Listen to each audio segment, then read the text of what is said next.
Study IQ IAS, आपका selection हमारा mission.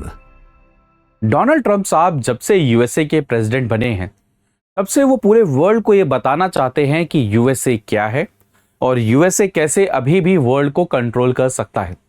और इस कड़ी में आते ही उन्होंने सबसे पहले, आप सभी जानते ही हैं कि उन्होंने मैक्सिको हो, चाइना हो और कनाडा, उनके ऊपर में सैंक्शंस लगा दिए थे। और जब से उन्होंने शपथ लिए वो दो चीजें बार बार कहते हैं कि हमें अमेरिका को ग्रेट बनाना है। साथ में वो भारत का भी कई बार जिक्र करते हैं। वो कहते हैं कि भारत के साथ में जब ट्रेड होता है तो भारत बहुत ही ज्यादा टैरिफ लगाता है।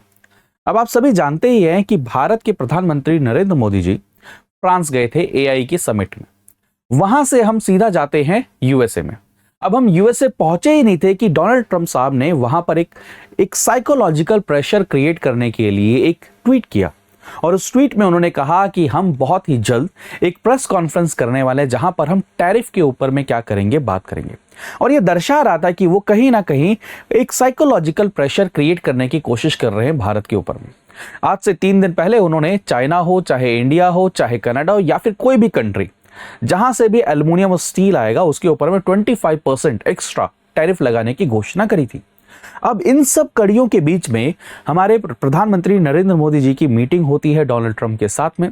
और उस मीटिंग में बहुत सारी ऐसी चीजें निकल कर आती हैं जिनके बारे में हमें पता होना चाहिए। अगर मैं आपको बताऊं कि ट्रंप साहब के हमारे ऊपर में प्रेशर क्रिएट करने के बहुत सारे कारण थे, मल्टीपल कारण थे। उसमें सबसे पहला कारण ये नजर आता है कि हमारे जो रशिया के साथ में अच्छे संबंध हैं। अब कोई भी देश ये नहीं चाहेगा कि आप सेम टाइम पर दो एडवर्स नेशन के साथ में अपने रिलेशंस बेहतर रखें। तो यूएसए को सबसे बड़ी प्रॉब्लम ये थी कि हमारे रिश्ते रशिया के साथ में क्यों अच्छे हैं। सेकेंड पॉइंट अगर देखा जाए तो यहां पर एक और सबसे इंपॉर्टेंट बात आती है कि यूएसए के पास में ऑयल और गैस का भंडार है। और ऑयल और गैस का भंडार होने के बावजूद भारत रशिया से सबसे ज्यादा ऑयल परचेज कर रहा है। और ये बात आप सोचिए कि यूएसए को कैसे पसंद आएगा, क्योंकि अल्टीमेटली गेम सारी ट्रेड की है, इकोनॉमी की है। तीसरा पॉइंट अगर देखा जाए यहां पर तो यूएसए इस समय पर वर्ल्ड का सबसे बड़ा डिफेंस का सौदागर है। वो तो चाहता है कि वर्ल्ड में हर कोई एक दूसरे से लड़ते भिड़ते रहे क्योंकि उनके वेपन्स बिकते रहे। तो भारत, आप सभी जानते हैं कि वर्ल्ड के अंदर में one of the top countries में से है जो अपने डिफेंस के इक्विपमेंट्स को इंपोर्ट करता है। और हम इंपोर्ट भी कहां से करते हैं? हम इंपोर्ट करते हैं रशिया से। अभी हाल फिलहाल में हमने इजराइल और फ्रांस से इंपोर्ट अपना थोड़ा थोड़ा इंक्रीज किया है, लेकिन अभी भी मेजर चंक कहां से आ रहा था? अभी भी मेजर चंक आपका रशिया से ही आ रहा था। तो भाई, हमारे पास में इतना बड़ा खदान है तो क्यों ना उसे इंडिया के पास से बेचा जाए, ऐसा ट्रंप साहब का एक और था। पांचवा अगर आप पॉइंट देखेंगे तो ट्रंप साहब के पूरे इलेक्टोरल कैंपेन के अंदर में एलॉन मस्क, उन्होंने सबसे ज्यादा क्या किया था? सपोर्ट किया था। और इलॉन मस्क के भी इंटरेस्ट है इंडिया में। क्या इंटरेस्ट है? इलॉन मस्क की एक satellite based internet providing company है जो स्टारलिंक सैटेलाइट से इंटरनेट प्रोवाइड करना चाहते हैं। भारत की मार्केट का ओपन एक्सेस चाहते हैं। और आप सभी जानते हैं कि ओपन एक्सेस मिलेगा तो भारत के टेलीकॉम सेक्टर्स को कितना नुकसान हो सकता है। दूसरा, इलॉन मस्क की टेस्ला नाम की एक इलेक्ट्रॉनिक व्हीकल की कंपनी है, वो भी भारत के अंदर में इसका एक्सेस चाहते हैं। इलॉन मस्क की एक स्पेस एक्स नाम की एक कंपनी है जो नासा के साथ में स्पेस में कोलैबोरेट करती है। अब आप सभी जानते हैं कि इसरो प्राइवेट कंपनीज को इनवाइट कर रहा है कि वो आए और उनके साथ में कोलैबोरेट करें। उस कड़ी में इस जो एलोन मस्क साहब है वो उस डायमेंशन में भी भारत में आना चाहते हैं। तो ये कुछ कारण हैं जो एक साथ मिलके भारत और यूएसए के जो रिश्ते हैं उनके ऊपर में कहीं ना कहीं कुछ ना कुछ क्वेश्चन मार्क लगा रहा था। तो आज भारत के प्रधानमंत्री नरेंद्र मोदी जी और डोनाल्ड ट्रंप के बीच मीटिंग होती है। वहां पर बहुत सारी अनाउंसमेंट होती हैं। जो ये पॉइंट्स आपको पता है ना, सारे इनसे ही इंटरकनेक्टेड है। चलिए देखते हैं इस मीटिंग के मतलब और इस मीटिंग में क्या क्या चीजें होती हैं। तो ये तस्वीर देख सकते हैं, प्रधानमंत्री नरेंद्र मोदी जी और डोनाल्ड ट्रंप के बीच की तस्वीर है। लेकिन उससे पहले एलोन मस्क साहब के साथ में प्रधानमंत्री नरेंद्र मोदी जी की मीटिंग हो चुकी थी। और जब प्रेस कॉन्फ्रेंस हो रही थी तो वहां पर बकायदा ट्रंप साहब ने हिंट देते हुए बकायदा नाम लिया कि मैं उम्मीद करता हूं कि एलोन मस्क साहब भारत में ट्रेड करना चाहते हैं और भारत एक प्रकार के अलग लेवल पर वहां पर क्या करेगा? टैरिफ को कम करेगा और वहां पर अपनी मार्केट को ओपन करेगा। एक चीज और याद रखिएगा, जाते जाते ट्रंप साहब ने एक और चीज कही कि भारत के प्रधानमंत्री नरेंद्र मोदी जी एक बढ़िया नेगोशिएटर हैं। तो हो सकता है वहां पर बैकडोर में जब बातचीत चल रही हो तो कुछ चीजों पर राजी हुए भी हैं और कुछ चीजों पर राजी नहीं भी हुए। तो अगर आप देखने की कोशिश करेंगे, सबसे पहली जो एक न्यूज थी, सबसे ज्यादा जो न्यूज थी वो थी IMEC, India middle east Europe economic corridor. दोस्तों ये इस समय का सबसे बड़ा एक प्रोजेक्ट है जो कि इजराइल और गाजा के बीच में हुए डिस्प्यूट के बाद से बिल्कुल शांत बस्ते में पड़ा हुआ है। यूएसए के लिए सबसे इंपॉर्टेंट जो हिस्सा है वो है एक भारत इस समय पर, मिडिल ईस्ट और साथ में यूरोपियन कंट्रीज। तो क्यों ना इन तीनों हिस्सों को एक साथ इंटीग्रेट कर लिया जाए और यहां पर एक सबसे बड़े दुश्मन को आप पटकनी भी दे सकते हैं, वो है चाइना। क्योंकि चाइना एक बेल्ट रोड इनिशिएटिव लेकर चल रहा है जिसमें वो वर्ल्ड के अंदर में इंफ्रास्ट्रक्चर क्रिएट कर रहा है। तो यहां से दो ऑब्जेक्टिव्स यूएसए के कंप्लीट होने, एक जो उसके क्लोज अलाइज हैं, जो इंपॉर्टेंट सेक्टर्स हैं उनको एक साथ कोलैबोरेट कर रहा है, दूसरा उसी साथ में वो चाइना को भी काउंटर करने की कोशिश कर रहा है। तो उसके लिए एक प्रोजेक्ट की अनाउंसमेंट हुई थी, India middle east Europe economic corridor, जो कि G20 समिट में अनाउंस हुआ था। बट इजराइल में जो हुआ, गाजा बेस्ड ग्रुप हमास ने जैसे ही इजराइल के ऊपर में अटैक किया, तब से ये पूरी मीटिंग ठंडे बस्ते में चली गई थी। इवन आप जानते हैं कि भारत के प्रधानमंत्री मोदी जब फ्रांस गए तो वहां पर भी IMEC का ही जिक्र हुआ कि कैसे इसको दोबारा से रिवाइव किया जाए। तो IMEC एक नेटवर्क है जहां पर रेल नेटवर्क है, आपका ओशन नेटवर्क है, आपका रोड का नेटवर्क है, जो यूरोप को, मिडिल ईस्ट और इंडिया को आपस में कनेक्ट करेगा।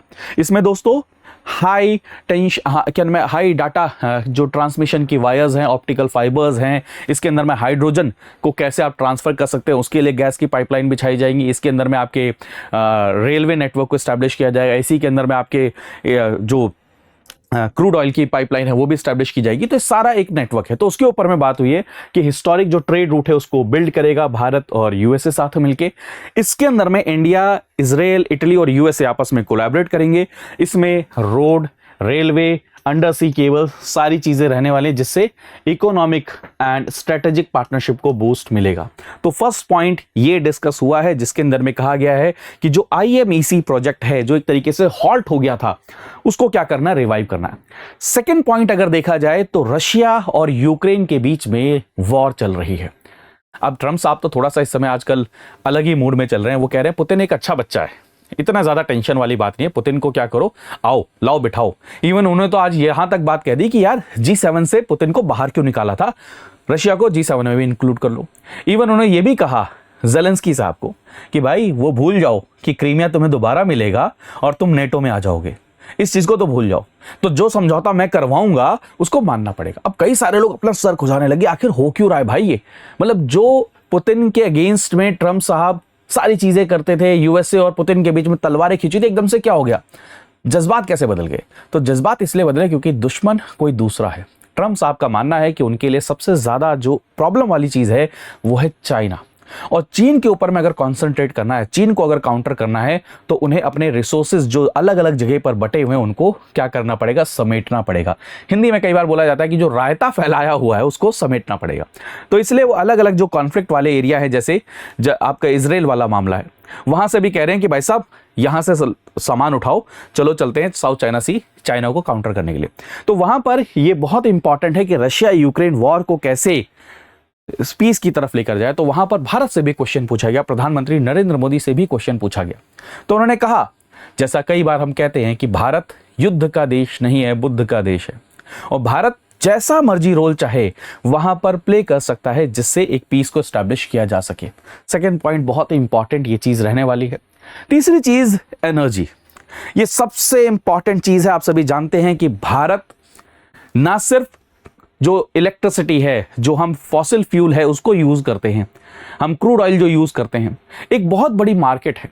तो यूएस हमारे देश में जो न्यूक्लियर एनर्जी है उसमें इन्वेस्ट करेगा, जिससे हमारे यहां पर क्लीन एनर्जी का प्रोडक्शन हो सके। First point. सेकेंड पॉइंट यह कहा गया कि भारत यूएसए से ऑयल एंड गैस परचेज करेगा, और आप सभी जानते हैं कि यूएसए की मार्केट यानी कि यूएसए की इकोनॉमी के दो इंपॉर्टेंट पिलर हैं, एक ऑयल, दूसरा वेपन, और वो उसका खरीदार चाहता है। और भारत से बड़ा खरीदार कौन हो सकता है? भारत जो कि 85% अपने क्रूड ऑयल को इंपोर्ट करता है, वो हमें कहां से? यूएस। ये चाहता है कि यूएस भारत का सबसे बड़ा लीडिंग पार्टनर बनने वाला है, जो भारत को ऑयल और गैस सप्लाई करेगा। इवन ये भी कहा गया कि यूएस की न्यूक्लियर टेक को भारत में इन्वेस्ट किया जाएगा, जिससे भारत की न्यूक्लियर इंडस्ट्री क्या होगी? पुश होगी, यहां पर क्लीन एनर्जी को अचीव किया जा सकेगा। तो आप यहां पर भी देख सकते हैं कि यूएस इस स्फीयर में भी एक अल्टीमेट रोल प्ले करना चाहता है। तीसरा पॉइंट अगर आप देखें, जो मैंने आपको बताया कि ट्रेड कहां पर, और आजकल ये भी कहा जा रहा है कि यूएस के पास में शेल गैस और क्रूड ऑयल का एक बहुत बड़ा भंडार है। अब उसे वो कहीं बेचना है, तो उसके पीछे वो भारत के साथ में ये चीज करना चाहता है। उसके बाद में टेरर। ये वही यूएसए है जो भारत के अंदर में जम्मू कश्मीर में जब टेररिस्ट अटैक होते थे तो ये कहता था कि ये आपका एक इंटरनल मैटर है, एक लॉ एंड ऑर्डर का मामला है, टेररिज्म जैसी कोई चीज नहीं होती है। वहां पर इंडिया और यूएसए राजी होते हैं कि 26/11 के हमले करने वाला तहव्वुर राना को एक्स्ट्राडिट किया जाएगा भारत के अंदर में, और मेजर जस्टिस की तरफ में एक स्टेप है मुंबई टेरर अटैक के अंदर में। और जो प्रेस कॉन्फ्रेंस थी दोस्तों, उसके अंदर में भी ट्रंप साहब ने और इंडिया के प्रधानमंत्री मोदी जी ने टेररिज्म के ऊपर में काफ़ी खुलकर बात करी कि टेररिज्म की हमें एक काउंटर टेररिस्ट जो एक्टिविटीज़ हैं या काउंटर टेररिज्म जो एक्टिविटीज़ हैं उनको क्लियर डिफाइन करना पड़ेगा। एक तो पहले हमें टेररिज्म की डेफिनेशन को डिफाइन करना पड़ेगा, ये सबसे बड़ा कंसर्न भारत का रहा है। उसके अलावा देखा जाए डीप स्टेट, ये न्यूज़ आपने बहुत ज़्यादा सुनी होगी कि बांग्लादेश में जो हुआ है वो बांग्लादेश के लोगों के कारण में नहीं हुआ है। अब आपको सोचो, आप चाहते हैं कि उस वाले देश में आपके अकॉर्डिंग चीजें हो जाए, लेकिन आप खुद से अपनी मिलिट्री का यूज करके, अपने गवर्नमेंट का यूज करके नहीं कर सकते। तो आप बैकडोर से उस देश के जर्नलिस्ट, एनजीओ, स्टूडेंट, एक्टिविस्ट, उनको फंड करेंगे जिससे वो आपके बिहाफ पर काम करे और आपके अकॉर्डिंग वहां पर गवर्नमेंट चले। इसको बोलते हैं डीप स्टेट। तो बांग्लादेश में लगातार आरोप लगाया जा रहा है कि यूएसए का बहुत इंपॉर्टेंट रोल रहा, क्योंकि बांग्लादेश में एक सेंट मार्टिन नाम का एक आइलैंड है जो कि बहुत स्ट्रेटेजिक पोजीशन रखता है। अब उस आइलैंड को यूएसए चाहता था। अब वहां पर बांग्लादेश की जो शेख हसीना जी के वक्तव्य को माना जाए, जो उनकी हिस्ट्री, उनके नरेशन को माना जाए, उन्होंने कहा कि यूएसए चाहता था, मैंने देने से मना कर दिया, उन्होंने इसलिए सारी की सारी चीजें करी हैं। तो वहां पर डीप स्टेट यानी कि क्या बांग्लादेश के अंदर में यूएसए का रोल है? ये जब क्वेश्चन पूछा गया तो ट्रंप साहब ने कहा ये क्वेश्चन मैं प्रधानमंत्री मोदी जी के पास में छोड़ता हूं। यानी कि उन्होंने इनडायरेक्टली एक्सेप्ट भी किया है कि हां, यूएसए का रोल था पिछले एडमिनिस्ट्रेशन का, लेकिन अब जो भी कोर्स करेक्शन होगा, जो भी उसमें एक्शंस होंगे, वो भारत के ऊपर में छोड़ते हैं।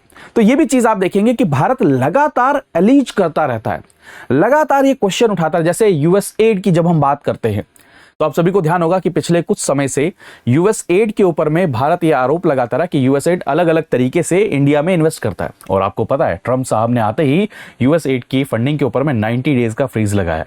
तो ये भी चीज आप देखेंगे। उसके बाद में सबसे दूसरी चीज जो मैं बताता हूं, यूएसए की इकोनॉमी का दूसरा पिलर है डिफेंस इक्विपमेंट्स, आर्म्स, वेपन। तो गोला बारूद के भंडार हैं यूएसए के पास में और वो बेचना चाहता है। मुझे अभी भी ध्यान आता है कि जब Bharat S-400 air defence system purchase करना चाहता था तो यूएसए के यही ट्रम्प साहब तो कह रहे रशिया से क्यों परचेस कर रहे हो, हमसे खरीदो ना हमारा एयर डिफेंस सिस्टम थर्ड। तो भारत ने कहा नहीं जी, हमें यूएसए से ही परचेस, हमें रशिया से ही परचेस करना, रशिया हमारे लिए ज्यादा इंपॉर्टेंट इस समय पर है, वो वाला। तो यहां पर याद रखिएगा, जैसे हम सुखोई की बात करते हैं, अभी लगातार बात चल रही है कि सुखोई का अपग्रेडेड वर्जन जो मरीन वर्जन है वो भी रशिया हमें सप्लाई करना चाहता है। वहीं पर ही यूएसए कहता है कि हम भारत को सप्लाई करने वाले जो मिलिट्री को सप्लाई करते हैं, मिलिट्री सेल्स करते हैं, उसको हम इंक्रीज करना चाहते हैं। इवन कहा कि आप अगर चाहें तो F-35 जो स्टील फाइटर है, जो सबसे टॉप क्वालिटी के फाइटर हैं यूएसए के, वो हम क्या करेंगे, इंडिया को बेचने के लिए तैयार हैं। यानी कि इंडिया और यूएस के डिफेंस को हम क्या करना चाहते हैं, स्ट्रेंथन करना चाहते हैं। ये भी चीज के अंदर बोला गया। तो ये भी एक कड़ी आप देख सकते हैं, इसको आप कनेक्ट कर सकते हैं कि इस समय पर यूएस का मेन ऑब्जेक्टिव है कि भारत की इकोनॉमी, भारत के जो स्ट्रेटेजिक क्या में लोकेशंस हैं या स्ट्रेटेजिक जो पोजीशन है उसको कैसे क्या किया जाए, कनेक्ट करके रखा जाए इंडिया और यूएसए। अब अच्छा, यूएसए इतना मेहरबान क्यों है? पहली बात तो ये कोई मेहरबानी नहीं है, क्योंकि वो सेल कर रहा है, हमें बेच रहा है, हमें पेमेंट करनी रही है। फर्स्ट पॉइंट, वो अपने जो टाइज है उनको स्ट्रॉन्ग करना चाहते हैं, इतनी बड़ी मार्केट को कैप्चर करना चाहते हैं। दूसरी चीज, तीसरी चीज याद रखिएगा कि इस समय पर मैं बार बार आपको दोहरा रहा हूं कि चीन वाले एंगल को मत भूलिए। तो चीन को अगर काउंटर करना है तो भारत की खास जरूरत है किसको? यूएसए को। तो ये भी एक एंगल आप यहां से कनेक्ट कर सकते हैं। दूसरा, अगर आप देखेंगे, भारत ने कहा कि हम नए कॉन्सुलेट लॉस एंजलिस और बॉस्टन में ओपन करेंगे। इवन भारत ने इनवाइट किया है यूएस की यूनिवर्सिटीज को कि वो भारत के अंदर में अपने कैंपसेस खोलें।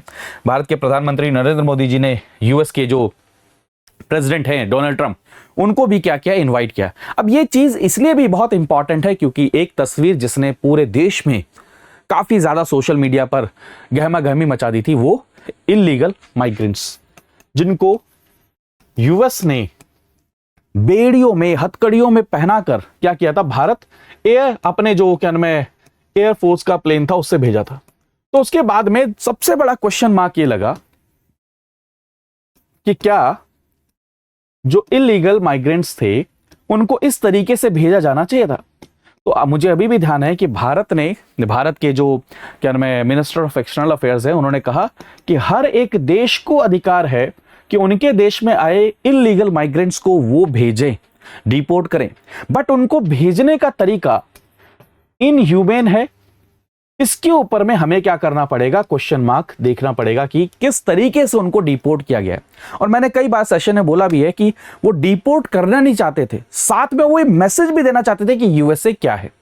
एक और बात आप देखेंगे कि यूएसए के डोनाल्ड ट्रंप का लगातार कहना है mega, make America great again, लगातार वो बार बार बात कर रहे हैं। तो वहीं पर भारत के प्रधानमंत्री नरेंद्र मोदी जी ने मेगा का भी क्या है वहां पर कहा है, जो मागा है वहां पर उन्होंने मीगा, मेक इंडिया ग्रेट अगेन। फिर उन्होंने कहा कि इंडिया और अमेरिका एक साथ काम करें, वर्क टुगेदर, और वो पूरे technology, AI, semiconductor, critical minerals, इन सब स्फीयर को क्या कर सकते हैं? डायमेंशंस को चेंज कर सकते हैं।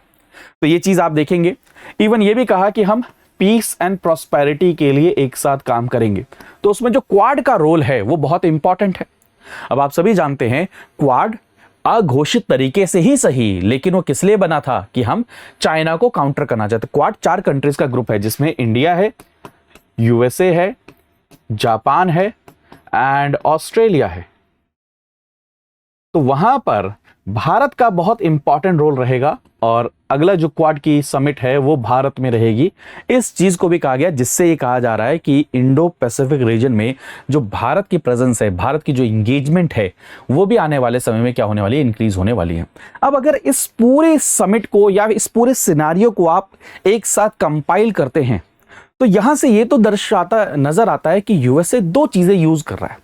एक, वो कहीं ना कहीं थोड़ा सा हमें प्रेशर क्रिएट करने की भी कोशिश करा कि आपको मेरी बातें माननी पड़ेंगी, जिससे आप मेरा ऑयल खरीदें, जिससे आप एलन मस्क को ट्रेड करने दें, जिससे आप मेरे से डिफेंस इक्विपमेंट खरीदें। लेकिन साथ में एक यूएसए की भी हमें मजबूरी नजर आती है कि उसको भारत की भी आवश्यकता है। क्यों आवश्यकता है? क्योंकि इतनी बड़ी इकोनॉमी, इतनी बड़ी मार्केट, और साथ में चाइना को काउंटर करने के लिए जो उसको चाहिए इक्विवेलेंट, मतलब जो बिल्कुल बराबर की चीज, वो भारत के पास में। तो यहां पर अब भारत के लिए क्या है कि क्या हम जो ऐसे प्रेशर्स हैं, क्योंकि जैसे आप देखेंगे ईरान वाला जो मामला है, ईरान में चाबार पोर्ट है, उसके लिए भी एक प्रेशर बनाने की कोशिश की जा रही है कि चाबार पोर्ट को हम डेवलप ना करें, लेकिन चाबार पोर्ट को डेवलप करना हमारी एक अपनी जरूरत है। तो यहां पर भारत के लिए वे फॉरवर्ड क्या हो सकता है ऐसी समिट, ऐसी मीटिंग के बाद में?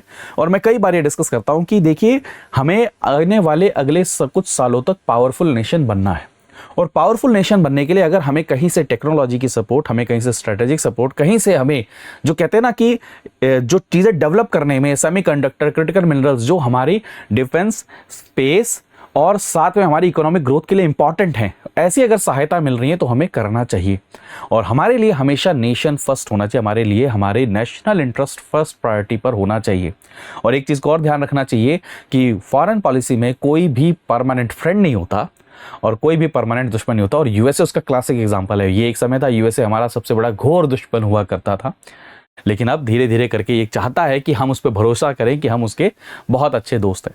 लेकिन ये चीज़ याद रखिएगा कि जिस समय जिस दिन उसको ये लगेगा कि भारत उसके इंटरेस्ट को सर्व नहीं कर रहा है, वो ज़रूर भारत को नुकसान पहुंचाने की कोशिश करेगा। इसके लिए अभी हमेशा हमें अलर्ट रहना चाहिए। और ये जो अपॉर्चुनिटी हमें मिल रही है इस समय पर कि वो यूएस इस समय चाइना को अल्टरनेटिव देख रहा है, उसके कारण में जो इंडिया में इन्वेस्ट करने की बात कर रहा है, उसका हमें बेनिफिट लेके हमें खुद आत्मनिर्भर बनना चाहिए। और आत्मनिर्भर बन के हम सेल्फ रिलायंट बने। सेल्फ रिलायंट के साथ में हम स्ट्रेटेजिक जो ऑटोनॉमी है उसको अचीव करें, जिसके बाद में ऐसे किसी भी प्रेशर से हम आगे आने वाले समय में क्या कर सके, बच सके। तो ये एक डीप एनालिसिस था जो मैं आपके साथ में शेयर करना चाहता कि क्या चल रहा है, कैसे चल रहा है। आई होप आपने इस वीडियो को ज़रूर पसंद किया होगा। अगर वीडियो को पसंद किया तो प्लीज़ लाइक करना ना भूलें, कमेंट करना ना भूलें, अपना ओपिनियन ज़रूर शेयर करिएगा। आप अपना ओपिनियन बताइए कि आने वाले समय भारत को क्या करना चाहिए, कैसे करना चाहिए और क्या चीज़ों पर इन्वेस्ट करना चाहिए।